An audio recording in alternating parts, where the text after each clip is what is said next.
Alors, dites-moi, j'ai deux questions pour vous encore, professeur Zambrowski. D'abord, la prise en charge à l'hôpital des cas contacts. Est-ce que vous savez comment ça se déroule concrètement ? Ils ont des examens là réguliers pour voir justement si la maladie tout d'un coup n'apparaît pas, ne se développe pas. Comment ça se passe ? Alors d'abord, ils ont été mis dans des chambres particulières qui ont une pression négative par rapport à l'extérieur, dans lesquelles il y a on rentre dans un... Tout le monde n'est pas admis dans cette partie de l'hôpital. Ensuite, il y a un sas à l'entrée, revêtu d'une tenue particulière, et un sas à la sortie. Donc, tout un florilège un ensemble de précautions à l'entrée et à la sortie. Ces malades n'ont aucun contact avec l'extérieur et aucun... Ils ne sont pas malades encore, non, les cas contacts. C'est suspect. Oui. Et encore ne sont-ils plus suspects aujourd'hui, apprend-on. Aucun contact avec l'extérieur. Personne de l'extérieur n'a de contact avec eux non plus. Comme il y a quand même 6 semaines avant que éventuellement la maladie se déclare et se développe, tout peut arriver d'ici 4, 5, 6 semaines. C'est la raison pour laquelle en France, il a été décidé qu'il resterait probablement à l'hôpital l'ensemble de ces 6 semaines. D'autres pays les surveilleront autrement, mais avec la même vigilance. D'autres pays européens, je veux dire, en particulier la Grande-Bretagne, qui ne fait plus partie de l'Europe, comme vous le savez. Hier, le docteur Hamon, que j'avais au téléphone, par exemple, me disait la prise en charge donc en France a été plutôt bonne, ce que l'on est en train de dire. En revanche, aux États-Unis, c'est un peu plus souple. Et on pourrait très bien craindre qu'il y ait un moment ou un autre un cluster ou plusieurs clusters aux États-Unis. Et je rappelle quand même que entre les États-Unis et l'Europe et la France, il y a des voyages, il y a des avions qui circulent, il y a des gens qui viennent, qui repartent, etc. Est-ce que ça, c'est pas un petit danger au bout de l'histoire, le cas échéant ? Alors, premièrement, on a appris qu'aux États-Unis, il y avait quand même plus de précautions que ce qu'on craignait. Ouais. Deuxièmement, effectivement, il n'est pas dit que l'on n'installera pas une surveillance sanitaire des patients américains venant en France.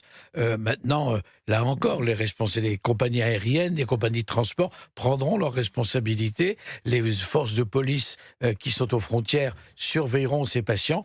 Maintenant, encore une fois, et c'est une réponse par rapport à la question que posait Véronique Jacquet, on n'est pas à l'abri de mauvaises surprises. Il suffit de 0,01%, et c'est pour ça qu'il faut rester vigilant. Surtout qu'il y a la Coupe du Monde qui arrive aux États-Unis. On va en parler à la fin de l'émission, effectivement. Donc, mais il y aura un gros cette déplacement Coupe du Monde de football qui arrive également, et donc là aussi, il va y avoir des voyages, etc. Il faudra voir où on en est mi-juin, évidemment, quand cette Coupe du Monde débutera. C'est la raison pour laquelle les autorités en charge de la politique de santé, les médecins ils sont responsables de la santé, mais pas de la politique de santé, les médecins prennent les autorités responsables prennent toutes les précautions. Ça n'arrange pas forcément un hôpital que de fermer une partie locale, de dévouer du personnel.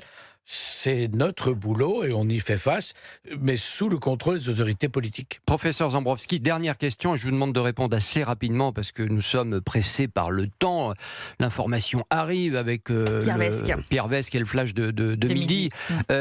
Moi, j'ai envie de vous dire, non mais c'est paquebot de croisière. En fait, il faut éviter les croisières. Non mais c'est vrai. Regardez ce qui se passe à Bordeaux avec d'autres symptômes, si je puis dire.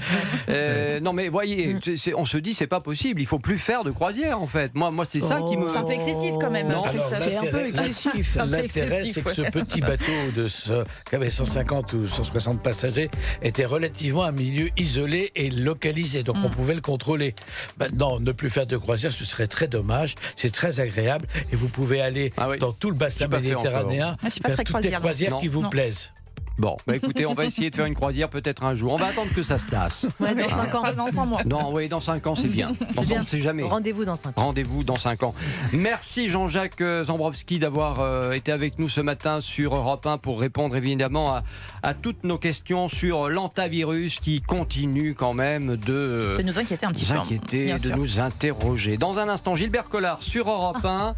Partage-t-il la volonté de la sœur de Samuel Paty que son frère donc entre au Panthéon? On vous attend pour en parler. Géraldine Amont, on peut nous appeler. Bien sûr, 01 80 20 39 21. Le numéro est non surtaxé. La suite de Christophe Bordet et vous, c'est juste après les infos de Pierre Vesque. Le temps de vous rappeler, chers auditeurs, que ce soir, vous avez rendez-vous avec Pierre Devinelot de 19h à 21h pour Europe 1 Soir. Europe 1 Soir, c'est 2 heures d'actualité pour préciser, décrypter et débattre de l'information de la journée avec des invités et les voix d'Europe 1. 19h-21h, Europe 1 Soir avec Pierre Devinos sur Europe 1.